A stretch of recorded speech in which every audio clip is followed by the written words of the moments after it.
Om Namo Bhagavate Vasudevaya. In this chapter, Suta Maharshi lists 22 avatars of Bhagavan. Though only 10 avatars called Dashavataras are popular, in Bhagavatam 22 avatars are given. In the beginning of creation, the Lord assumed the form of Purusha. While he was in his samadhi, there appeared from his navel a lotus from where Brahma sprang up. That exalted form of Lord, also called as Narayana, is with its thousands of feet, thighs, arms and faces. It has thousands of heads, ears, eyes and noses.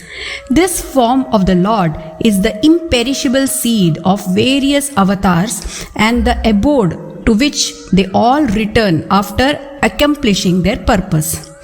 It was this Lord Narayana who first manifested himself as Kumaras, Sanaka and others, took form of 4 Brahmanas and observed the hard vow of permanent celibacy.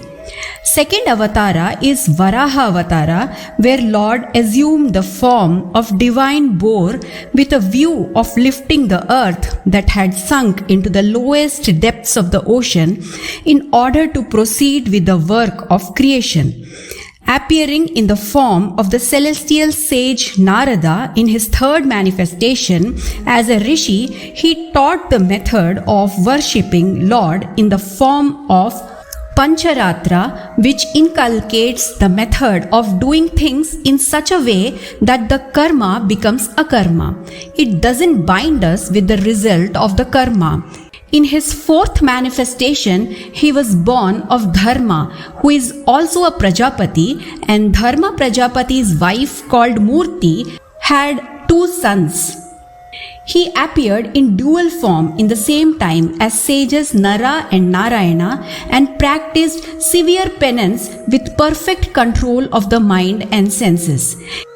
His 5th avatara was known by the name of Kapila, the lord of Siddhas, who taught the sage Asuri the Sankhya system of philosophy, which was already forgotten with the passage of time.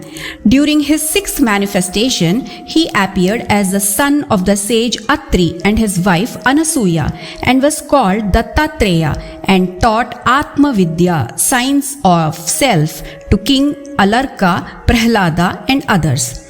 In the 7th manifestation, he was born of Ruchi Prajapati and his wife Akuti and was called Yagya. Yagya was Indra during the first Manvantara, assisted by his sons Yama and other gods.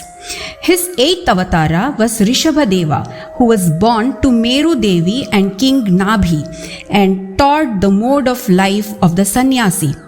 During his 9th descent, he took the form of King Pruthu, who taught how to do agriculture, which was not done till then, and did a great favor to the world. So this earth has been called as Prithvi after the king Pruthu.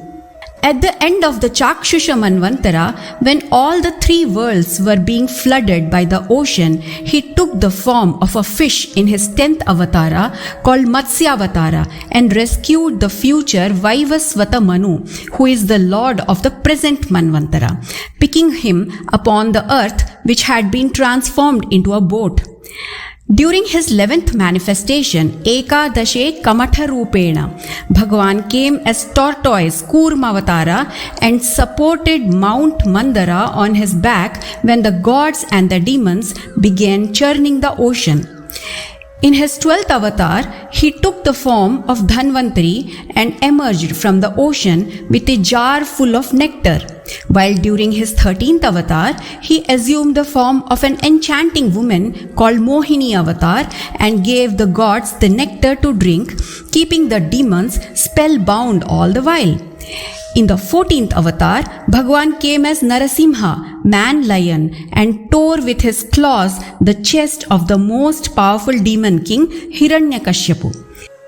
In the 15th, he came as Vaman Avatara and asked Bali Chakravarti for 3 strides of land and measured all the 3 worlds, robbing him of his kingdom of heaven.